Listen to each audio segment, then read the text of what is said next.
This is the future. रानी के बेटे दामोदर को लड़ाई के मैदान सुरक्षित ले जाया गया। हीरा मुखोटी अपनी किताब हीरोइंस में लिखती हैं, दामोदर ने 2 साल बाद 1860 में अब अंग्रेजों के सामने आत्मसमर्पण किया। बाद में उसे अंग्रेजों ने पेंशन भी दी। 58 साल की उम्र में उनकी मौत हुई। जब वो मरे तो वो पूरी तरह से कंगाल थे। उनके वंशज आज भी इंदौर में रहते हैं और अपने आप को झांसी वाले कहते हैं। 2 दिन बाद जयाजी राव सिंधिया ने इस जीत की खुशी में जनरल रोज और सर रॉबर्ट हैमिल्टन के सम्मान में ग्वालियर में भोज दिया। रानी की मौत के साथ ही विद्रोहियों का साहस टूट गया और ग्वालियर पर अंग्रेजों का कब्जा हो गया। नाना साहब वहां से भी बच निकले, लेकिन तात्या टोपे के साथ उनके अभिन्न मित्र नाबाड़ के राजा ने गद्दारी की। तात्या टोपे पकड़े गए और उन्हें ग्वालियर के पास शिवपुरी ले जाकर एक पेड़ से फांसी पर लटका दिया गया। इस प्रकार झांसी की रानी ने अंतिम क्षणों में भी अपने शरीर को अंग्रेजों के हाथों नहीं लगने दिया और आज उनकी गाथा अमर है। अंग्रेजों की तरफ से कैप्टन रॉड्रिक्स ब्रिक्स पहला शख्स था जिसने रानी लक्ष्मीबाई को अपनी आंखों से लड़ाई के मैदान में लड़ते हुए देखा था। कैप्टन रॉड्रिक्स ब्रिक्स के अनुसार रानी लक्ष्मीबाई घोड़े की रस्सी अपने दांतों से दबाई हुई थी।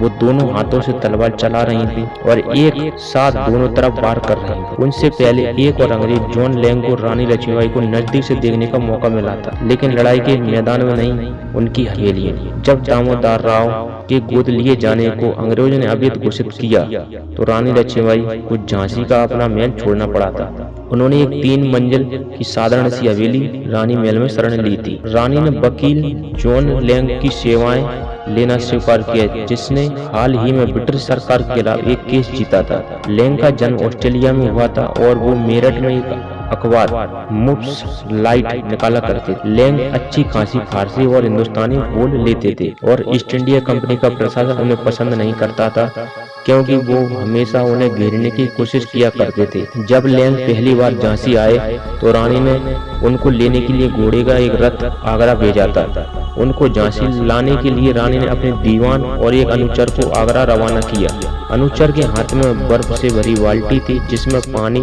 बियर और चुनिंदा वाइन्स की बोतलें रखी हुई थी। पूरे रास्ते एक नौकर लैंग को पंखा करते आया।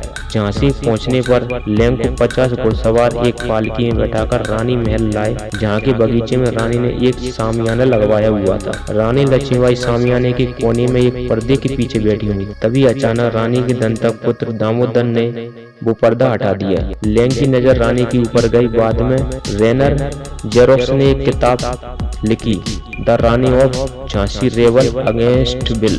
किताब में रेनर जेरोक्स ने जॉन लैंग को कहते हुए बताया, रानी मध्यम गति तगड़ी महिला थी। अपनी युवावस्था में उनका चेहरा बहुत सुंदर रहा होगा, लेकिन अब भी उनके चेहरे का आकर्षण कम नहीं था। मुझे एक चीज थोड़ी अच्छी नहीं लगी, उनका चेहरा जरूर से ज्यादा गोल था। हाँ, उनकी आंखें बहुत सुंदर थी और नाक भी काफी नाजुक थी। उनका रंग बहुत गोरा नहीं था। उन्होंने एक भी जेवर नहीं पहन रखा था सिवाय सोने की बालियों की। उन्होंने सफेद मलमल की साड़ी पहन रखी थी, जिसमें उनके शरीर का रेखांकन साफ दिखाई दे रहा था। जो चीज उनके व्यक्तित्व को थोड़ा बिगाड़ती थी वो उनकी फटी हुई आवाज थी। बहरहाल कैप्टन रॉड्रिक्स ब्रिक्स ने तय किया कि वो खुद आगे जाकर रानी पर वार करने की कोशिश करेंगे, लेकिन जब वो ऐसा करना चाहते थे, रानी के घुड़सवार उन्हें घेर कर उन पर हमला कर देते थे। उनकी पूरी कोशिश थी कि वो उनका ध्यान भंग कर दे। कुछ लोगों को घायल करने और मारने के बाद रॉड्रिक्स ने अपने घोड़े को एड़ लगाई और रानी की तरफ बढ़ चले। उसी समय अचानक रॉड्रिक्स के पीछे से जनरल रोज की अंतिम निपुण ऊंट की टुकड़ी ने एंट्री ली। इस टुकड़ी को रोज ने रिजर्व में रखा था। इसका इस्तेमाल वो जवाबी हमला करने के लिए करने वाले थे। इस टुकड़ी के अचानक लड़ाई में कूदने से ब्रिटिश खेमे में फिर से जान आ गई। रानी इसे फौरन भाग गई। उनके सैनिक मैदान से भागे नहीं, लेकिन धीरे धीरे उनकी संख्या कम होनी शुरू हो गई। इस लड़ाई में भाग ले रहे जॉन हेनरी सिल्वेस्टर ने अपनी किताब recollections of the campaign in Malwa and in central India में लिखा, अचानक रानी जोर से चिल्लाई, मेरे पीछे आओ। 15 घुड़सवारों का एक जत्था उनके पीछे बोल लिया। वो लड़ाई के मैदान से इतनी तेजी से हटी कि अंग्रेज सैनिकों को इसे समझ पाने में कुछ सेकंड लग गए। अचानक रॉड्रिक्स ने अपने साथियों से चिल्लाकर कहा, that's the Rani of Jhansi, catch her. Rani और उनके साथियों ने भी 1 मील का सफर तय किया था। कैप्टन ब्रिक्स के घुड़सवार उनके ठीक पीछे आ पहुंचे। जगह थी कोटा की सराय। लड़ाई नए सिरे से शुरू हुई। रानी के एक सैनिक के मुकाबले में औसतन 2 ब्रिटिश सैनिक लड़ रहे थे। अचानक रानी को अपने बाएं सीने में हल्का सा दर्द महसूस हुआ, जैसे किसी सर्प ने काट लिया हो। एक अंग्रेज सैनिक ने, जिसे वो देख नहीं पाई थी, उनके सीने में संगीन भोंक दी थी। वो तेजी से मुड़ी और अपने ऊपर हमला करने वाले पर पूरी तरह से तलवार लेकर टूट पड़ी। रानी को लगी चोट बहुत गहरी नहीं थी, लेकिन उसमें बहुत तेजी से खून निकल रहा था। अचानक घोड़े पर दौड़ते दौड़ते उनके सामने एक छोटा सा पानी का झरना आ गया।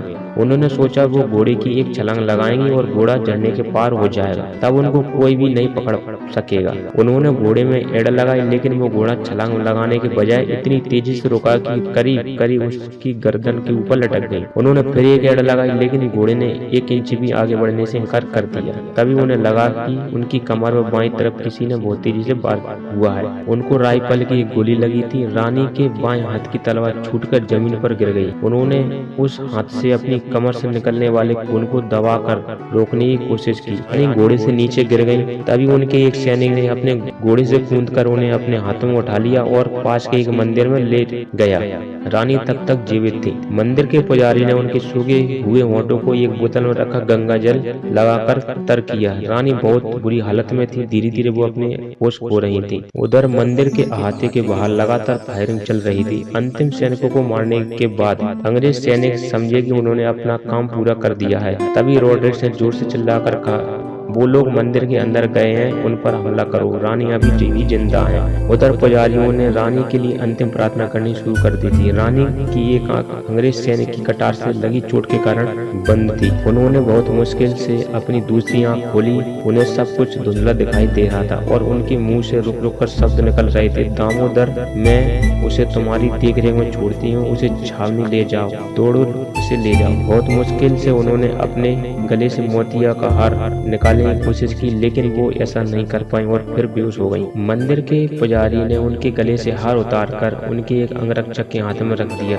इसे रखो दामोदर के लिए। रानी की सांसें तेजी से चलने लगी थी। उनकी चोट से खून निकलकर उनके फेफड़ों में घुस रहा था। धीरे धीरे वो डूबने लगी थी। अचानक जैसे उनमें फिर से जान आई, वो बोली, अंग्रेजों को मेरा शरीर नहीं मिलना चाहिए। ये कहते ही उनका सिर एक और लुढ़क गया। उनकी सांसों में एक और झटका आया और फिर सब कुछ शांत हो गया। झांसी की रानी लक्ष्मीबाई ने अपने प्राण त्याग दिए थे। वो बहुत वहां मौजूद रानी के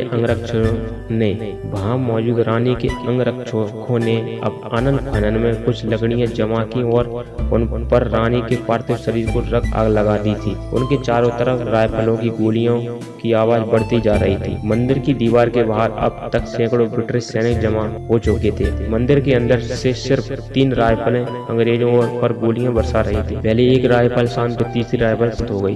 जब अंग्रेज मंदिर के अंदर घुसे तो आवाज नहीं आ रही थी। सब कुछ शांत था। सबसे पहले रॉड्रिक्स अंदर घुसे। वहाँ रानी के सैनिकों और पुजारियों की कई दर्जन रक्त जंद सब पड़ी हुई थी। एक भी आदमी जीवित नहीं था, बचा था। उन्हें सिर्फ एक शख्स की तलाश थी। तभी उनकी नजर एक चिता पर पड़ी, जिसकी लपटें अब धीमी पड़ रही थी। उन्होंने अपने बूट से उसे बुझाने की कोशिश की। तभी उसे मानव शरीर के जले हुए अवशेष दिखाई दिए। रानी की हड्डियां करीब करीब राख बन चुकी थी।